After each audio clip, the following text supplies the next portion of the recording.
Audio Jungle.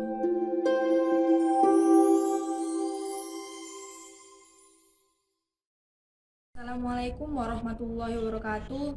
Di sini kami akan membuat video tutorial tentang dasar-dasar sinematografi.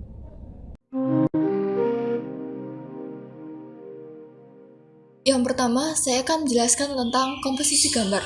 Komposisi gambar adalah peletakan objek di dalam sebuah frame dengan maksud dan tujuan tertentu. Hal pertama dalam komposisi gambar adalah rule of third, yaitu membagikan gambar menjadi 9 bagian dengan 2 garis vertikal dan 2 garis horizontal sebagai acuan. Rule of third dapat mengatur point of interest dengan cara menggunakan titik pertemuan antara garis agar membuat objek lebih enak dipandang.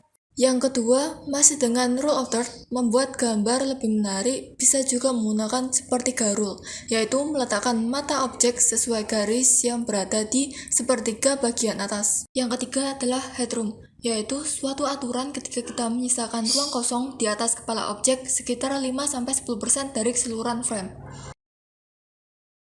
Yang keempat adalah legroom, adalah ruang kosong yang berada di depan arah pandang objek.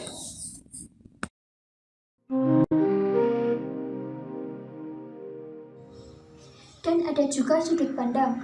Sudut pandang atau angle. Sudut pandang kamera dibagi menjadi 3 jenis, yaitu sudut pandang kamera objektif, subjektif, dan point of view. Sudut pandang kamera objektif adalah kamera dari sudut pandang penonton outsider, tidak dari sudut pandang pemain tertentu. Ada beberapa teknik pengambilan gambar yang termasuk ke dalam sudut pandang kamera objektif, yaitu bird eye view. Bird eye view adalah teknik pengambilan gambar yang dilakukan dengan ketinggian kamera berada di atas ketinggian objek. Hasilnya akan memperlihatkan lingkungan luas dan benda-benda lain tampak kecil. High angle. High angle adalah teknik pengambilan gambar dari atas objek, sehingga mengesankan objek terlihat jadi kecil. Dan yang selanjutnya adalah low angle. Low angle adalah teknik pengambilan gambar dari arah bawah objek, sehingga mengesankan objek terlihat lebih besar. Eye level adalah teknik pengambilan gambar yang dilakukan dengan kamera sejajar dengan objek. Hasilnya akan memperlihatkan tangkapan pandangan mata seseorang. Dan yang terakhir adalah frog eye. Frog eye adalah teknik pengambilan gambar di mana ketinggian kamera memperlihatkan alas atau dasar objek. Hasilnya adalah seolah-olah mata penonton mewakili mata katak. Kedua adalah sudut pandang kamera subjektif, yaitu kamera dari sudut pandang penonton yang dilibatkan, misalnya melihat ke penonton, atau dari sudut pandang pemain lain. Dan yang ketiga adalah sudut pandang kamera point of view. Sudut pandang kamera point of view adalah suatu gabungan antara objektif dan subjektif. Angle kamera point of view diambil sedekat shoot objektif dalam kemampuan mengapproach sebuah shoot subjektif dan tetap objektif. Berikutnya, extreme close-up, pengambilan gambar yang menampilkan detail untuk mendramatisir ekspresi suatu objek. Framingnya biasanya mata atau mulut saja. Berikutnya, big close-up, pengambilan gambar yang menampilkan detail ekspresi objek yang lebih dalam. Framingnya dari dagu hingga kepala. Berikutnya, close-up, pengambilan gambar yang digunakan untuk memberikan ekspresi dengan jelas. Framingnya dari bawah leher hingga kepala. Berikutnya medium close up, pengambilan gambar yang digunakan untuk memberitahu ekspresi namun masih terlihat gerakan objek. Framingnya dari dada ke kepala. Berikutnya medium shot, pengambilan gambar yang digunakan untuk memberitahu kegiatan dan memberi sedikit ekspresi objek. Framingnya dari pinggang hingga ke atas.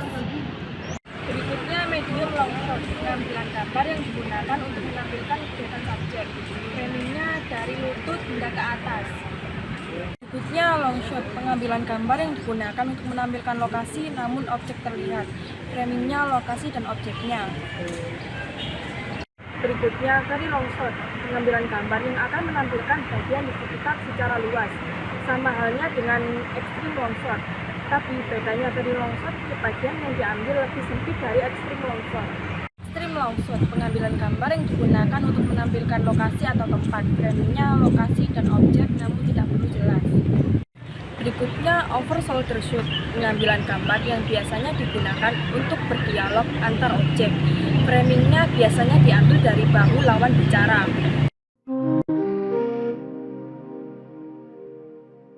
Kamera movement adalah pergerakan kamera untuk memberikan pesan ekspresi dan kegiatan yang dilakukan oleh objek.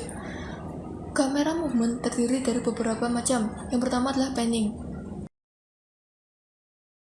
Panning merupakan pergerakan kamera yang menggunakan kamera sebagai sumbu utama. Kamera dapat ditengokkan ke arah kiri ataupun ke kanan. Ke arah kiri disebut pan left, ke arah kanan disebut pan right. Yang kedua adalah tilt. Tilt adalah pergerakan kamera yang menggunakan kamera sebagai sumbu dan kamera didongakkan ke arah atas atau bawah. Ke arah atas disebut tilt up dan ke arah bawah disebut tilt down. Dolly adalah pergerakan kamera dengan cara mendekati objek ataupun menjauhi objek. Dikatakan dolly in ketika mendekati objek dan dolly out ketika menjauhi objek. Yang keempat adalah pedestal. Pedestal adalah pergerakan kamera di atas pedestal yang bisa dinaikkan atau diturunkan. Pedestal up jika kamera dinaikkan dan pedestal down jika kamera diturunkan. Yang kelima adalah grab.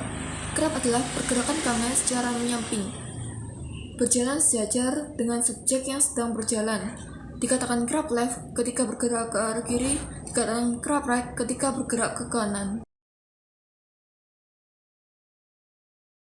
Yang keenam adalah arc. Arc adalah gerakan kamera dengan cara memutari atau mengitari objek dari kiri ke kanan ataupun sebaliknya.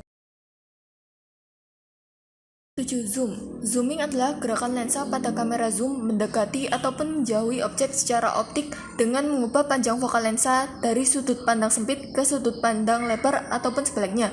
Dikatakan zoom in ketika mendekati objek dan dikatakan zoom out ketika menjauhi objek. 8. Kamera fokus. Kamera fokus adalah gerakan lensa dalam pergantian fokus dari objek utama ke objek pendukung ataupun sebaliknya yang saling berhubungan.